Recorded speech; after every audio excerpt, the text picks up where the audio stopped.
I've never been a rule breaker or a law breaker. If somebody tells me I can't do something, I just don't do it. It's what I've always been like. Like, my sister reminded me recently, she said, remember, we were never allowed space dust. Do you remember space dust? Never allowed it, because my mum thought it was drugs. That's what all the bairns are getting into these days. They're all getting hooked.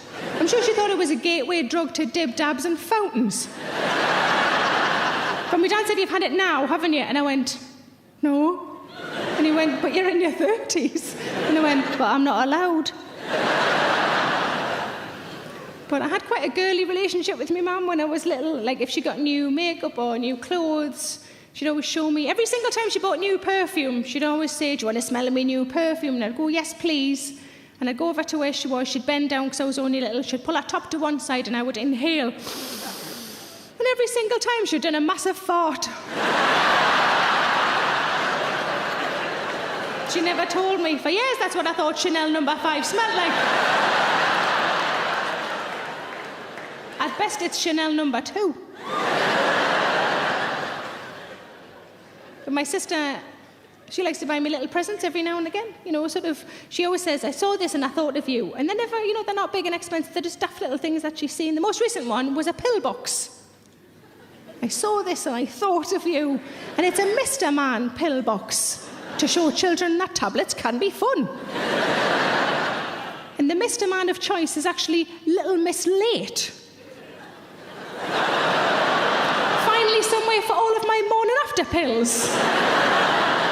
But we had a chat recently, maybe Mum, she's got a friend who's quite a bit younger than her who's on the contraceptive injection.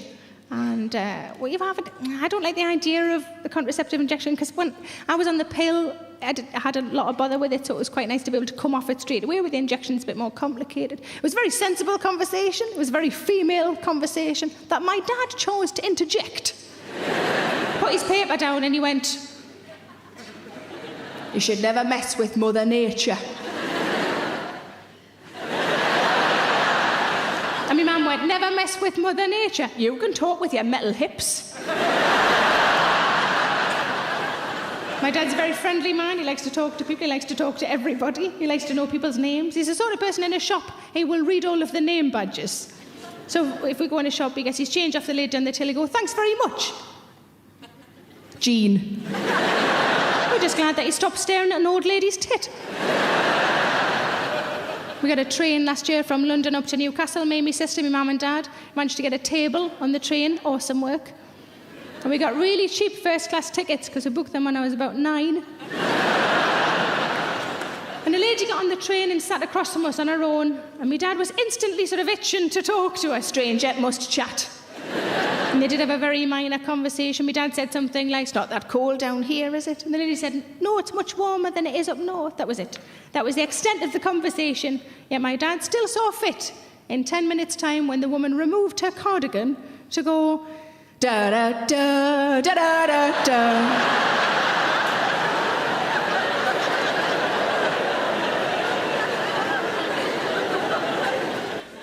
When I was in Australia, I missed my family terribly, and I used to Skype them once a week. You know this thing of Skype where you can see each other through your computer screens? It makes home feel that little bit closer, I think, if you can see people's faces as well as hear their voices. And they'd sit around their computer, my mum, dad, my sister, in a semicircle once a week. And at the end of every call, they'd lean in and kiss the webcam, which was lovely, but terrifying the first time it happened. Like, I know my sister knows about computers, and I know my dad used to work with computers, but I'm pretty sure my mum doesn't really know how it works. I know that she definitely doesn't know that I can still see her face even when I'm not talking to her. Because I'd talk to my mum, then I'd move on to my sister and I'd go, how's work? And my mum would do this.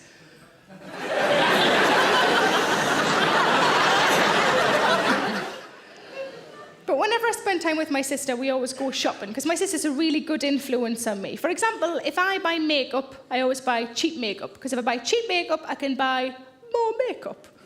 That's how my mind works. My friend said to me the other day, she said, I like that glittery eyeliner you've got on. Where'd you get that from? I said, just from Asda. She said, really? I said, yeah. I said, it smarts a bit, but it was only £4.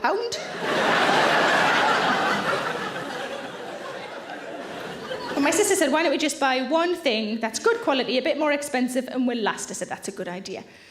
So I bought a blusher. And you know how makeup, all the colours have names these days, don't they? My blusher is called Orgasm.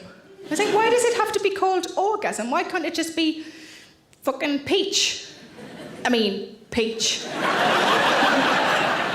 It would be more fun if makeup was a little swearier, though, wouldn't it? I like your nail varnish, thanks very much. It's called shitting red.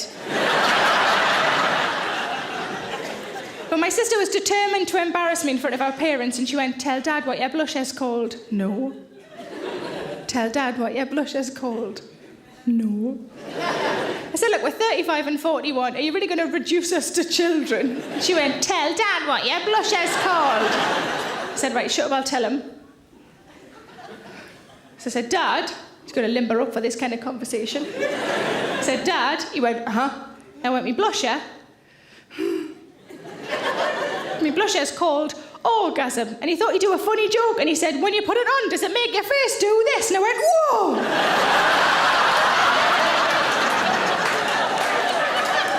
Whatever you're about to do, you must never do when I am there. God. I do have a good relationship with my mum. You know, sometimes in comedy you laugh at things because it's familiar, because it's a shared experience. Sometimes you laugh because you're just glad you're not me. I think this next thing might fall into the latter category. See if this has happened to anybody else. Whenever I'm on the phone to me mum, it always makes me need a poo. Give us a woo if that's happened to you. If you're good. I've looked into it. It's a closeness issue. It means that me and those people who wooed, we love our mums more than the rest of you lot love yours. I love my mum so much it makes me shit. Try getting that on a balloon on Mother's Day. Thank God for Moonpig.